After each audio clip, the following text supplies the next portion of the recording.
Bonjour et bienvenue pour un nouveau tuto d'Université RH consacré aujourd'hui à PrestaShop. Alors, ce site PrestaShop est un site donc de démonstration. Nous allons voir donc les principales fonctionnalités d'un site sous PrestaShop. Tout d'abord, pour information, nous avons donc ouvert donc trois onglets. Ici correspond au site PrestaShop en front office, ce que voit, on va dire, le client, l'internaute lambda qui arrive donc sur votre site web réalisé sous PrestaShop. Ici, vous avez donc l'accès en tant que tableau de bord, en tant qu'administrateur, ce que l'on appelle donc le back-office, avec tout d'abord donc le tableau de bord, naturellement, qu'on va donc retrouver ici, et qui est accessible à partir de votre adresse mail. Vous avez ensuite après un espace vendre, dans lequel vous allez retrouver les commandes, les catalogues, le client. Vous allez retrouver aussi ensuite donc tout un bloc personnalisé, dans lequel vous allez pouvoir adapter votre site PrestaShop à vos goûts, avec l'espace module, apparence, livraison, paiement, etc. Voilà. Et ensuite, vous avez donc la partie configurée qui permet donc de paramétrer donc la boutique et même d'effectuer donc des paramétrages avancés. D'accord? Donc ça, c'est donc la partie back office.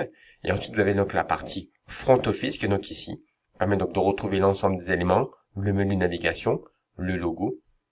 La partie pour également donc se connecter. Si on a un site multilingue, c'est là qu'on va avoir donc les différentes version linguistique de votre site, le panier. Ensuite, on descend. Donc ici, ce que l'on appelle, c'est un carrousel avec un défilement donc de visuels sur lequel vous pourrez mettre en avant donc, vos produits. Et ensuite, vous avez un bloc avec tous les produits populaires. Ensuite, vous avez à nouveau un bloc avec une bannière pour mettre en avant certains produits. Vous avez un bloc dans lequel vous allez pouvoir créer un texte personnalisé. Vous avez après dans la partie basse donc de votre site sous PrestaShop un espace pour récupérer l'adresse email.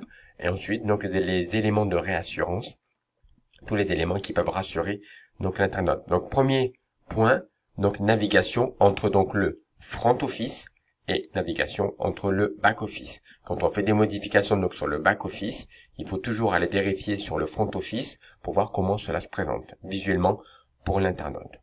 Par ailleurs, on a également ouvert un compte.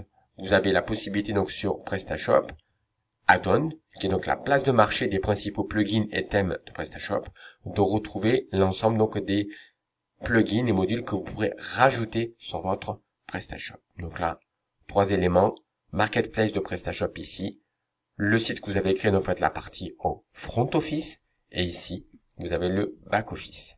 C'est terminé pour aujourd'hui, je vous souhaite une excellente fin de journée, et on se retrouvera pour une autre vidéo encore sur PrestaShop. Merci, au revoir.